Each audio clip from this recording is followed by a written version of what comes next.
Tungod kay adunay final inspection nga dili ta makasinati og kanang something great no sa pagpadayon. Dili mahimong sayang tanan nga atong isugdan. Ug matod pa maluwas mangikan ni kadyo kang anghoy.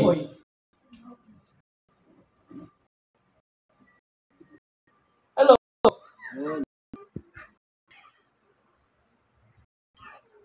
Kinahanglan atong taon ang quality sa atong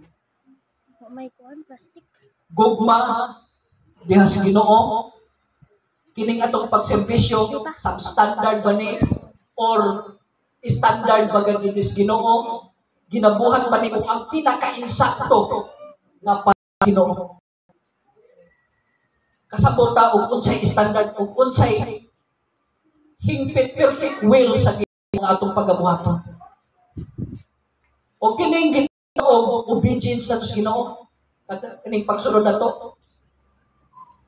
Mahimong sayang ang imong pag-ari kung ato namang lingkuran sa iya. O kana self-deception na nasa diha mo ari ka sa simbahan, wa kay nakapunan. Bisan pag moadto ka sa Japanese restaurant, unya mo kaon ka dito wa na nagpasabot ka mahimo kang Japanese. Kaysa pag American restaurant, wa na nagpasabot inisuni mo sa American restaurant, mahimo kang American. Wa nagpasabot nga mo ari ka sa simbahan, kada Domingo ka diri nahimo na kang tinuod nga Kristohanon. Hello. Hello. Amen. Para dili mahimong sayang. Mingo Ginoo. Ang i-check diri as a good church. Si sincere here. Ulang tigi. Uy, ang imo na contribute diri sa iyo. Nakuha na ay naligo na ang kanang naay agianan, bumalik-balik nimo diri sa simbahan. Minggahi na. O mao ra gatoy na contribute nimo. Kinahanglan ta mamingsan ta kay musugod kag sa igsuon ang pagbalik sa Ginoo haduol na or ikaw mo expire sa itong kinabuhi. Atong klarohon ning atong spiritual building project nga gihatag sa Ginoo ug aduna bay quality control. Aduna bay mga eternal values kung pag-alaga ang imong gugma sa Ginoo, ang imong pagka-obedient sa Ginoo, o ang imong motive sa pagpangalagad sa Ginoo.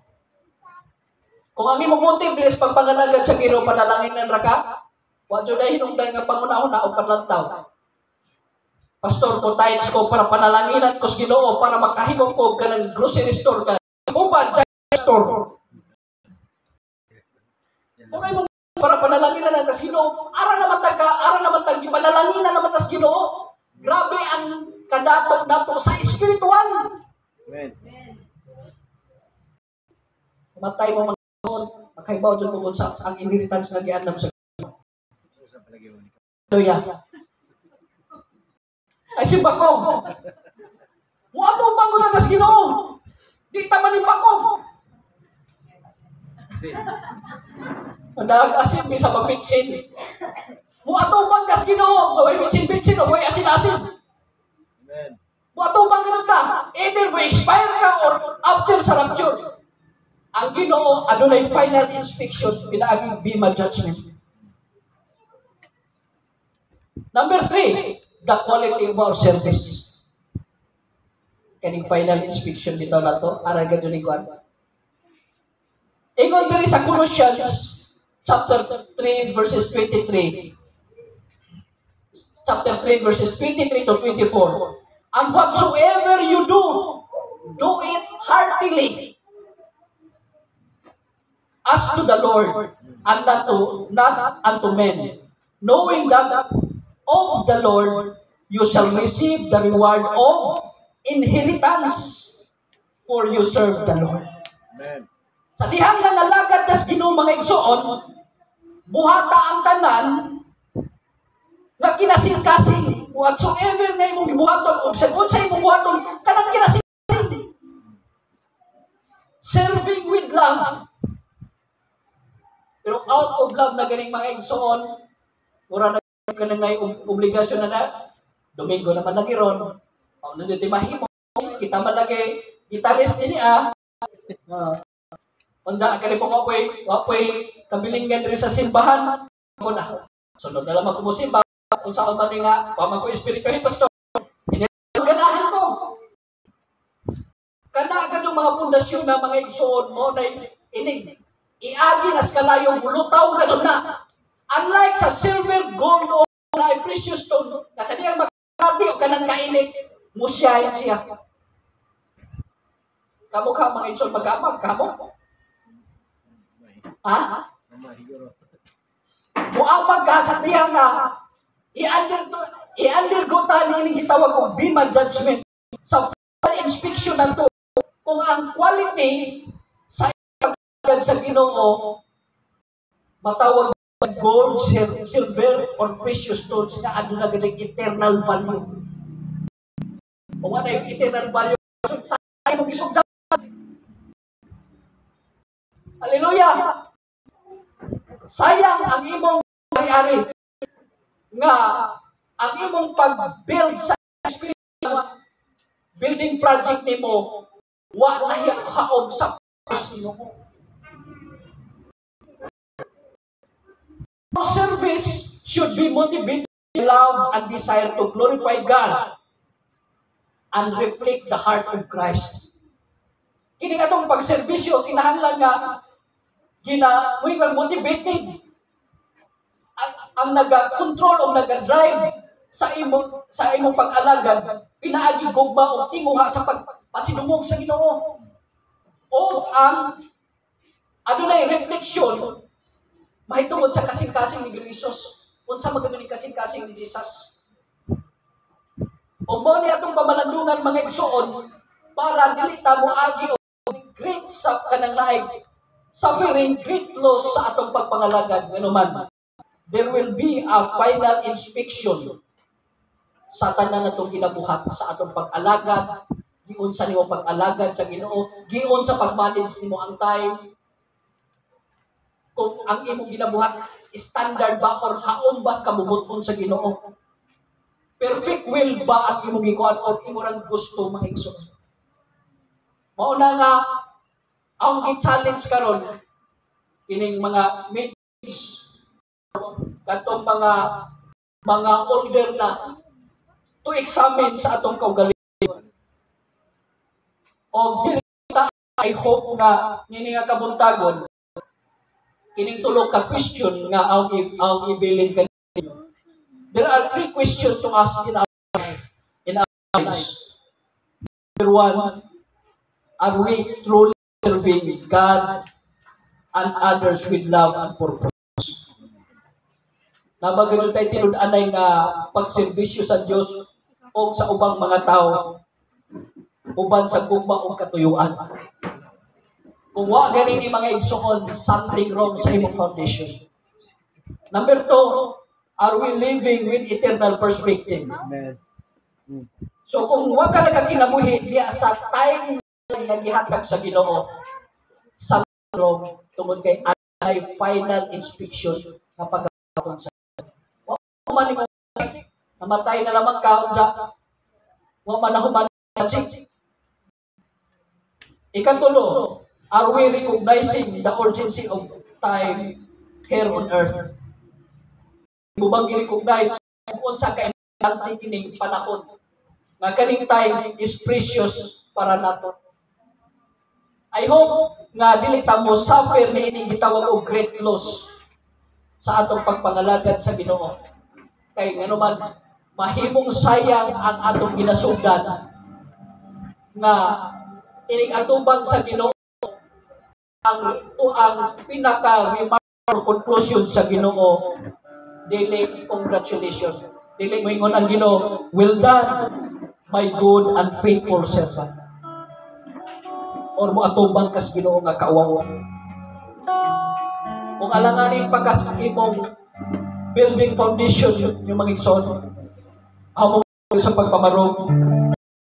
Ang i-rededicate itong samtang ano na patay panahon na magka-evaluate o magka-inspection sa atong pagserbisyo, paghigugma nato sa Ginoo o ang atong pagkamasinunod sa ibo sa iyong pagpangalagan.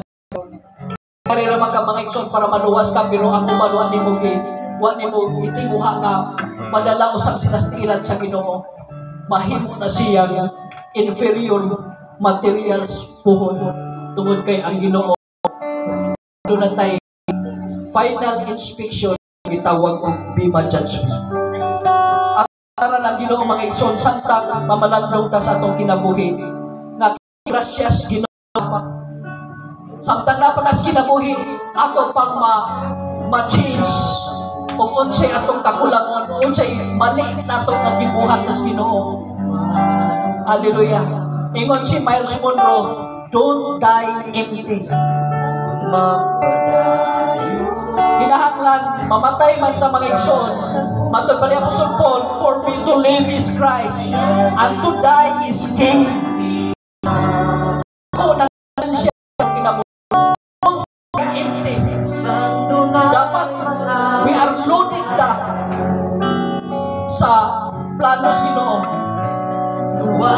Yes, hallelujah, Jesus. Atong tulungan mga igsoon. Kinimang sa awit.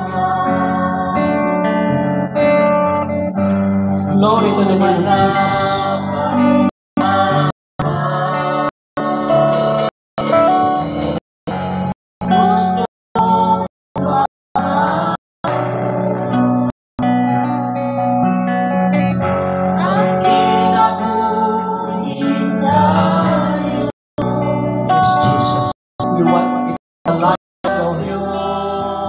Thank you, Jesus. Sa kasing-kasing mo,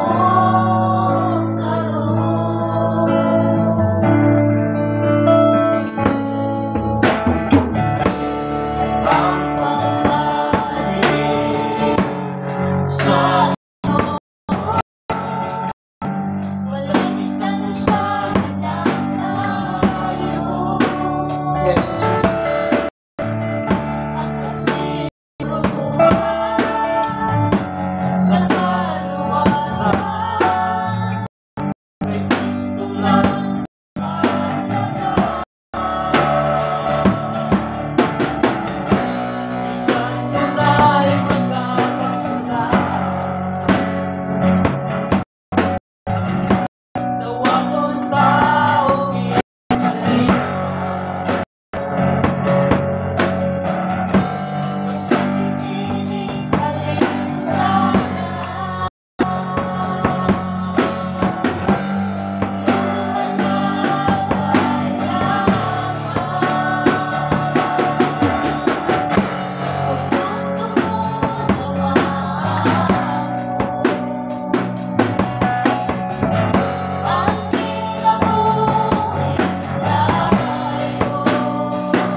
Lord, ining kabuntagon. Holy Spirit, we ask you, Holy Spirit, touch our hearts. We ask you, Holy Spirit, to remind us sa mga kakulangon, sa purpose, sa gugma, about love, from Lord. Convict us, Holy Spirit, nga dili kami mo suffer o dako nga kapildihan before nga mo expire kami sa mong kinabuhi. Ang gihangyo ang tanan sa pag-isa sa mga kamot. Hallelujah.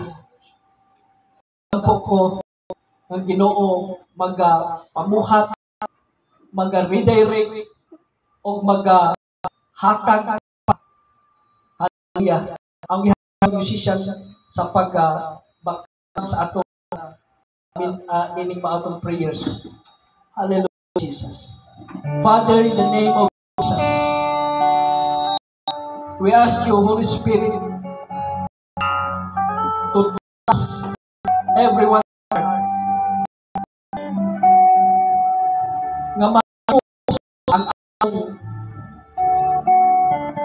spiritual perspective niining katapusang mga adlaw.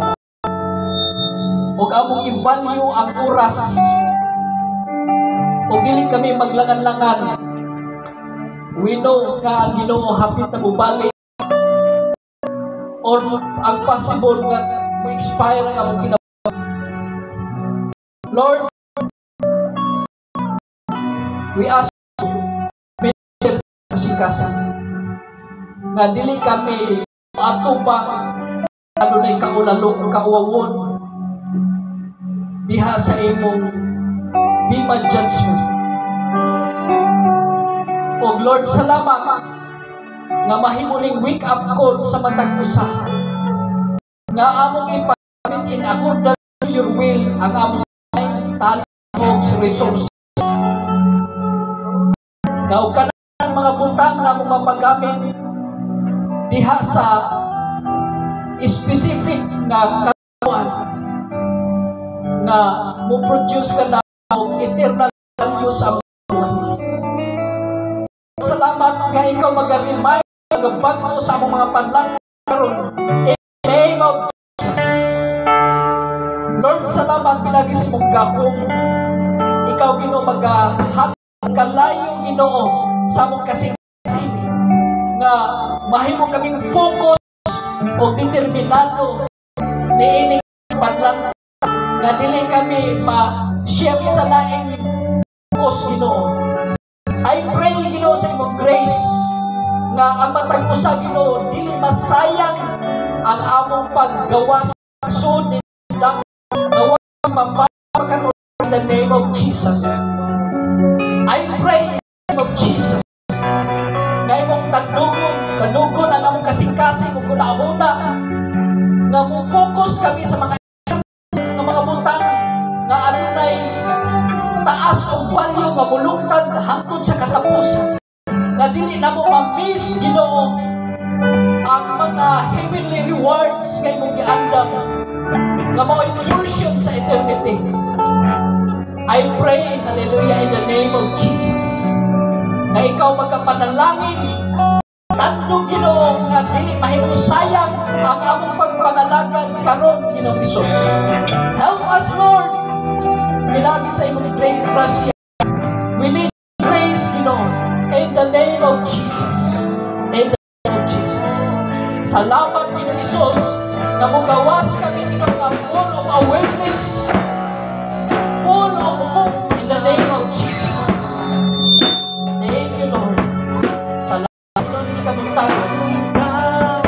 Yes, hallelujah. The life of conscious. Hallelujah. Glory to the name of Jesus.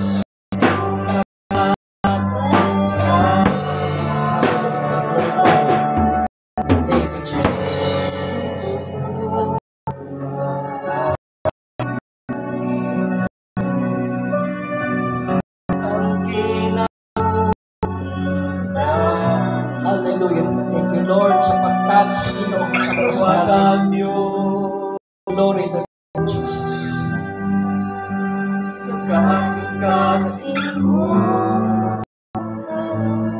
Thank you, Jesus. Glory to Jesus. Hallelujah. Sa Pinoong tagon, sa imong pulong Ginoo ang among pagkabawnot nga kami o Diyos adunay spiritual building project Ginoo nga kinahanglan tapos ako to your plan and purpose. Salamat Ginoong Hesus, mamuhat ka sa akong kinabuhi na dili kami mo offer Ginoo great to sa akong pagpangalaga. Ini nga kamutagon Ginoo amo kag pasidunggan ug amo kag pasalamatan tungod sa walay bukas ng mga God sa kinabuhi. In Jesus' name we pray. Amen. Atay gamay nga mga announcement.